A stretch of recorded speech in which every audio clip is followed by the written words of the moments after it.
Sou eu de novo aqui, o Gal, e estou aqui para falar para vocês sobre um livro que eu li e que mexeu comigo, que foi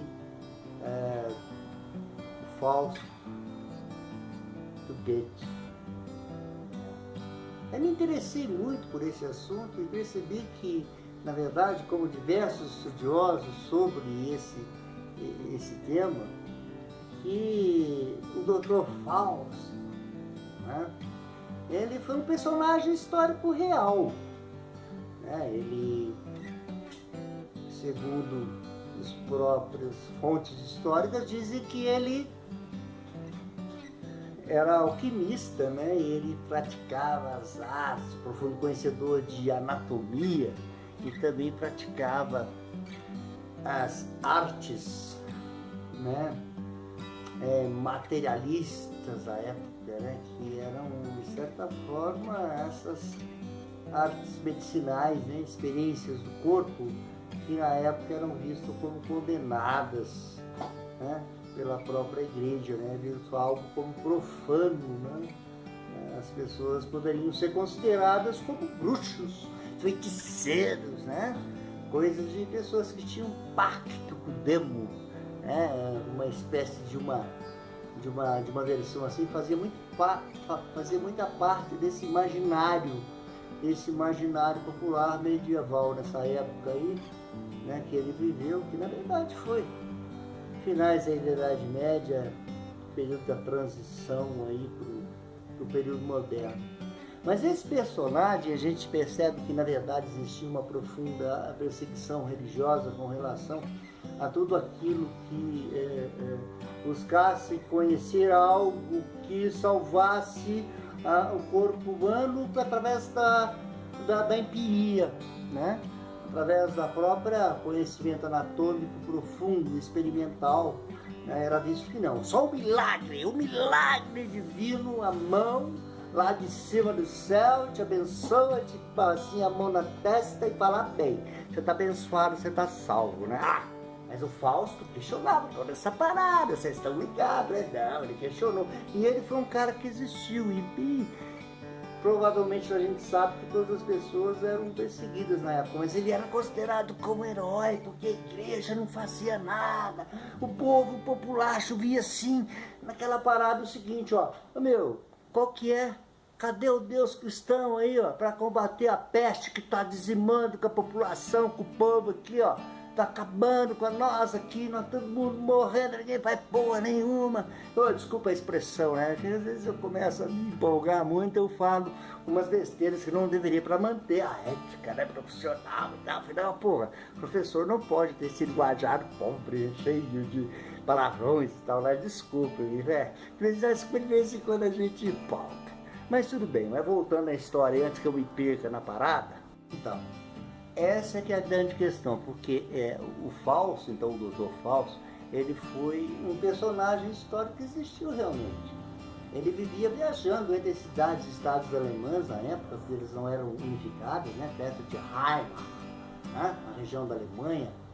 E é muito interessante a gente perceber que dentro dessas suas viagens e tal, ele era visto como um cara que acabou enriquecendo, ele acabou fazendo fortuna, fama, né, envolvido com alquimia, né, e de repente ele passa a ser visto como algo que tivesse feito um pacto com o demônio, né, algo que foi bem sucedido na vida porque de certa maneira havia realizado um pacto com o demônio, vendido a sua alma para o Satanás.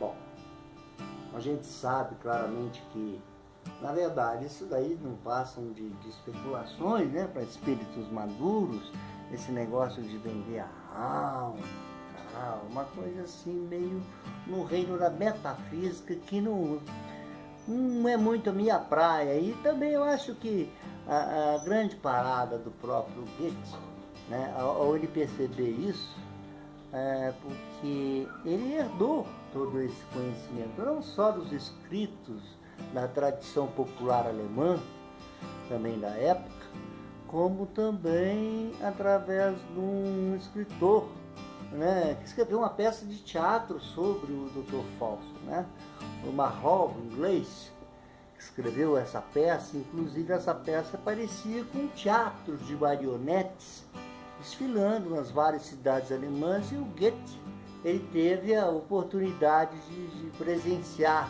várias histórias contadas, né? Então foi muito interessante. E a forma que, de certa maneira, ele pôde recontar é uma inversão de valores do Marlowe, o inglês. Por que vai ocorrer essa inversão de valores, né? No fundo da própria história do Dr. Fausto. Porque o Goethe, ele vai incorporar os valores iluministas da salvação pela redação, da fé, e que a fé é a verdadeira centelha divina que salva, né? E essa centelha divina da fé, ela está dentro de ti, está dentro de cada um, está no coração de cada um, né? Enfim, a grande parada dele é dizer que Deus e o demônio vivem dentro da gente, e a gente tem que aceitar isso, e a gente tem que trabalhar com isso. Como é que a gente pode trabalhar com os nossos demônios, e como é que a gente pode trabalhar, tá, com os nossos deuses? Quer dizer, os nossos deuses é a ideia da consciência moral, né? A ideia de uns limites que te poderam para você exercer uma espécie de moralidade da justa medida aristotélica, tipo assim, né? Vamos ser controlados de tudo, poderados de tudo, aceitar tudo, ser uns bons meninos comportadinhos, mas também não vamos criar nada e vamos seguir o sistema. Não, não é bem assim, né?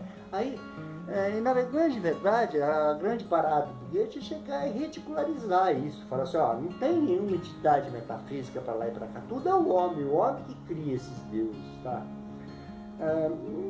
Lógico, no século XVIII ele não vai poder dizer isso de uma forma clara, aberta, mas as pessoas até confundem a sua obra, né? Porque é uma redenção, afinal de contas, o próprio Dr. Fausto, ele foi salvo junto com a sua amada, né? Sua amada que perdeu a flor, a sua santa virgindade, a grande Margarida, né? Foi iludida pelo grande Dr. Fausto, né? Também enfeitiçado por Mefisto, que na verdade a gente pode traduzir em nível psicalítico como uma questão da pulsão, né, carnal existente entre ele, essa pulsão animal, humana, né, de vontade, de prazeres que doma o corpo de qualquer homem, né?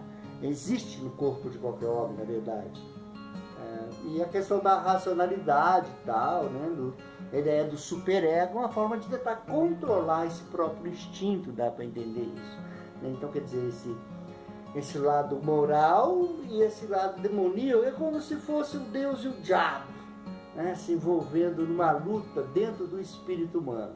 Tá aí a grande parada do Dr. Fausto, que vale a pena pensar nisso.